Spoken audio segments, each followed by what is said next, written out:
So the first decade of my life was spent in the 80s, and the second decade was spent in the 90s. So it's hard to say whether I'm an 80s kid or a 90s kid. Now, I started reading comic books in the late 80s, and I read them all throughout the 90s, so I am an old school Cable guy, and we get him back in this one. Before we get started, please let me know in the comments, what 2 decades did you grow up in, and what era comics did you start off in? Again, please let me know in the comments. Now, ladies and gentlemen, my name is Dorian, this is SCM Comics, and we are continuing our coverage of Fall of X with Children of the Vault, number 2. So the story starts off in Buenos Aires, Argentina, south of the equator. And we have one of the children, Martello, -131. It's hard to call somebody a child when he has a grown-ass beard, but I digress. He's using his evolved powers to look through the wall, and he sees all the people dancing, and he wishes that he can join them. But he can't, because he can never put down his hammer. Reason being, because there's always something to hit. Case in point, we have Bishop saying, hey, you know what they say about guys with hammers? There, and throwing your favorite expletive. And Martello didn't even bat an eyelash. He takes a hammer and knocks the hell out of Bishop. I mean, he takes out 3 cars, so I'm thinking he is down. But then I had to remind myself about his mutant power, and he absorbs kinetic energy. So for those of you guys coming in from the MCU, he's like Black Panther's suit. Vibranium absorbs energy and then he can release it. Bishop's the same way. So Cable's busting shots at him because Cable's always busting shots at somebody. And Martello is taking him and goes to hit Cable with his hammer, and he takes it a little bit better than Bishop did. But as we see on the next page, we all thought that Bishop was down. Everybody thought Bishop was down. Martello thought Bishop was down, but he is not. He absorbed the energy and now he's sending it back.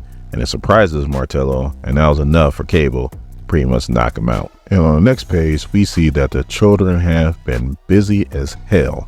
First off, it seems like they've been hooking up humanity. Everybody's going around with these like hoverboards or whatever, and they got like all these new type of vehicles that probably can fly and do all kinds of other stuff. And then we see that the Marvel zombies decided to pay a visit from Earth 2149, and it only took one of the children to stop him, Atomo-A2.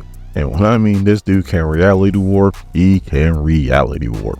He could change stone into steam, matter into energy, fear into joy, and death into life, as he sets a tree into our zombified Captain America. But that's not all, because they also pushed back the Shi'ar Empire, who was bent on destroying the world. Now, the Shi'ar were brainwashed by somebody, but still, it's pretty impressive because we all know how powerful the Shi'ar can be. They also pushed back threats from the Negative Zone, Shima-Gorath, and one of the former heralds of Galactus. Now, that can't be the real Shima-Gorath.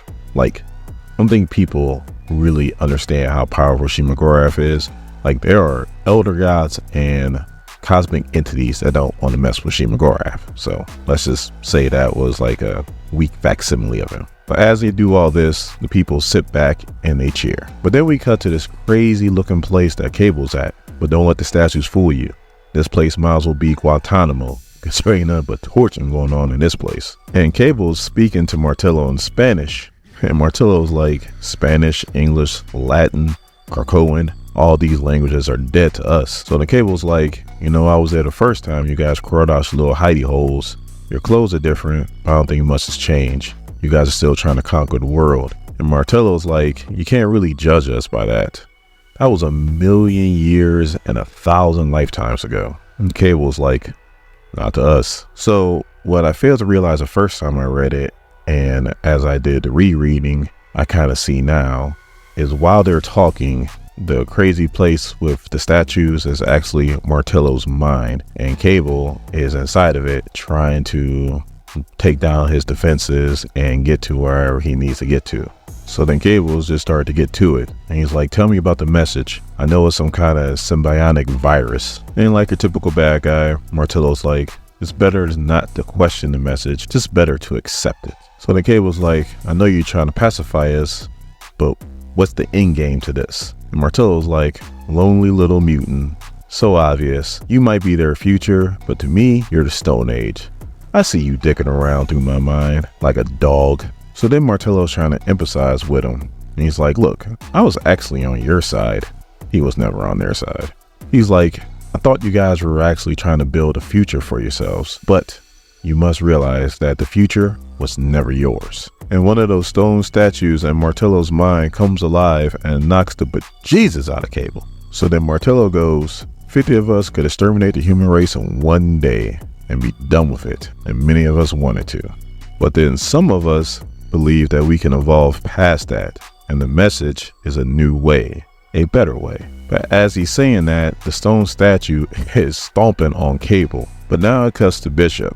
And he is at the mansion, which is guarded by a bunch of Orchis agents. And he needs to get to the baseball field, well, underneath the baseball field, because that's where Cable has his secret stash of weapons. But to get there, he needs to get past all the guards and about a dozen different security systems, which to him, that's no problem. He uses his mutant power to pretty much absorb the energy fields. So to the systems, it's like he's not even there. And when he gets down there, for you new school fans, you see now that Cable is a card-carrying member of the NRA. And on the next page, we cut to the UN building in New York City as we see the world pretty much give official sanction to the Children of Tomorrow to keep doing what they're doing. But I mean, let's keep it real. What were they really going to do about it anyway? But then we see that things are playing out just like Martello said. You have some of the children, like Capitan, who don't want anything to do with humanity and just wants to wipe him out. But then you have Seraphine. They try to leave out the 187. I ain't forget it. Her name is Seraphine 187, who don't want to wipe out the mutants and wants to do this whole meshes thing, which is the virus. And as you can see, Seraphine's way won out. But then all of a sudden, the children notice that they can't find Martello, and they notice that he's being held against his will, which Capitan's like, oh, one of the superheroes think they can rise above it, because he feels like if they push back, then they can do it the way that he wants to do it and just take everybody out. So then we see now that Martello is starting to lose the mind battle as he's bleeding. There's like sores developing on his face and he's starting to foam at the mouth, but he's still talking. And he pretty much says in a nutshell that become the future is not just a saying, that those of them that accept the message or the virus will actually start to become like them, and those who don't won't. So the Cable's like, so how many of them won't make it to the future? And then Martello's like, we estimate less than 1% will survive the change. And then we see Cable get as big as the statue is. And then Martello's like, mutants projected the human race to be gone in about 20 years. We think we can have that down to about 6 months. So as he's saying that, Cable's pretty much punching a hole through the statue. And Metallo's like, Martello, not Metallo. 200 years, we've been sharpening our knives and raising our hammers. And as he's saying this, Cable is just destroying the statue and then like bringing down the tower, which is Metallo's mind. Martello, not Metallo. And as he does more damage in there, Metallo's face, Martello, not Metallo, has more damage on it. And then Cable's like, yeah, well, I'm from the future, buddy, and I'll never see you guys anywhere in it. So some of the other children finally get to where Martello's at, and he starts coughing. He's like, ha, they're here. They come to rescue me and finish you off. And then Cable's like, finished? Did you really think I was there in person? If I was, I could catch something. Look underneath your seat. And they come to find out it wasn't the damage that Cable was doing in Martello's mind that was damaging his body. It was the radiation from the nuclear warhead that he was sitting on. And then it goes up. And as we see a big old mushroom cloud in the background, all you hear is Cable go, I got everything that Martello knew. Access codes and layouts of the city defenses. It's not gonna be easy. And then Bishop goes, easy's overrated.